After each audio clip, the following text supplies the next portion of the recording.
Have you ever experienced this? Where to study, who to study with, how to study. Some of us like complete silence, which helps us to stay on track. For others, silence is a distractor and we require some noise in the room. Now, maybe not a party going on, but nonetheless, we need some noise. Creating an environment for studying is of extreme importance when it comes to recalling information. During this volume, we're going to focus on two areas. The first will deal with tips for studying by yourself. The second part, which is the last part, is going to deal with how to study in groups. Where to study is very important. Follow these guidelines when choosing a place to study. First, use a regular study area. Your body and your mind know where you are. Using the same place to study day after day helps train your responses. Next, study where you'll be alert. In bed, your body gets a signal. Usually, it means time to sleep rather than time to study.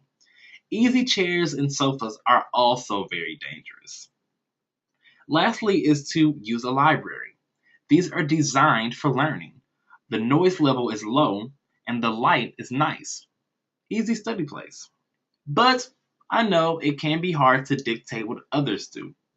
Here are some pointers on how to handle everyone else. First, agree with parents and siblings and friends about study times. Make sure the rules are clear and follow them.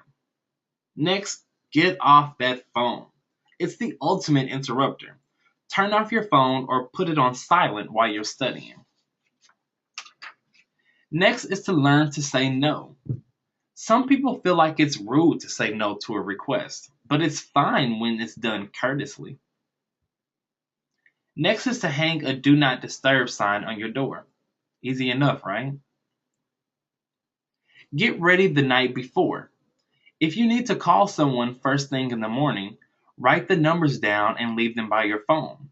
Or if you need to drive somewhere, get your books together and leave them by your keys before you go to bed. Next is to avoid noise distractions. Avoid studying in front of the television or the radio. Now, many students say that they study better with background noises.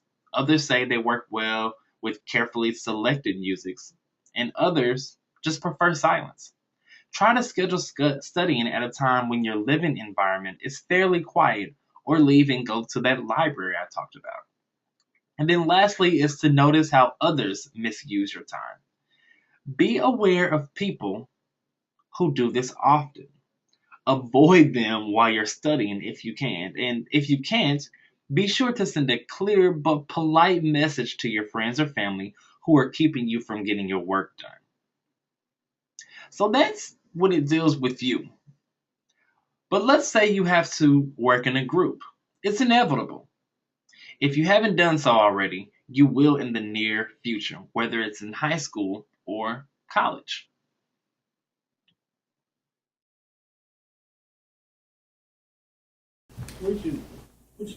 Abby, what'd you get on 50? I got x equals 4. I got 24. I got 1. Okay. Studying in groups can help promote co-learning. There are some real benefits if group members understand why they are there. So here are some tips to abide by if you catch yourself having to study in a group. First, choose a focus for a group. It helps you understand why you're actually there. Look for dedicated students. Find people you're comfortable with and who share some of your academic goals. Look for students who pay attention, who ask questions, and who take notes during class, and invite them to join your group.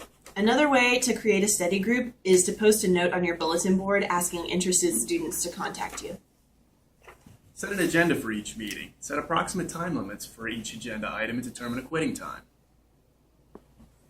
Also, limit groups to 4 people.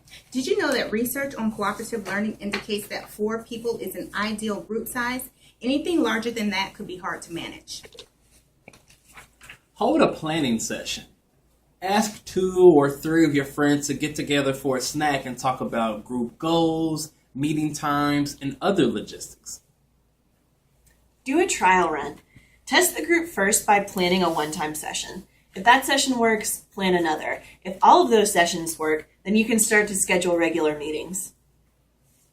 Test each other by asking questions. Group members can agree to bring 5 to 10 sample test questions to each meeting. Then you can all take the test together. Also, you may want to practice teaching each other. Teaching is a great way to learn something. Turn the material that you're studying into a list of topics and then assign a specific topic to each person who will then teach it to the group. Compare notes. Make sure that you all heard the same thing and that you all recorded the most important information. Brainstorm test questions. Set aside 5 to 10 minutes of each study session to use brainstorming techniques to create test questions. Balance common interests with diversity. Include people in your group who face academic or personal challenges similar to your own. Studying with friends is fine, but if all you're going to do is get together and talk about basketball, then maybe getting together might not be the best option. Where did you get those glasses? Those are super cool. Also, you may want to remember, keep the group on task. If the discussion wanders off topic, remind the members of the time limits and the agenda for the meeting. Ask each member to contribute. Don't ease up on your friends just because you're friends. Make sure that everyone is an equal contributor. Now remember, these are just some of the tips. As you work more and more in groups, you'll get more tips and strategies that you can abide by.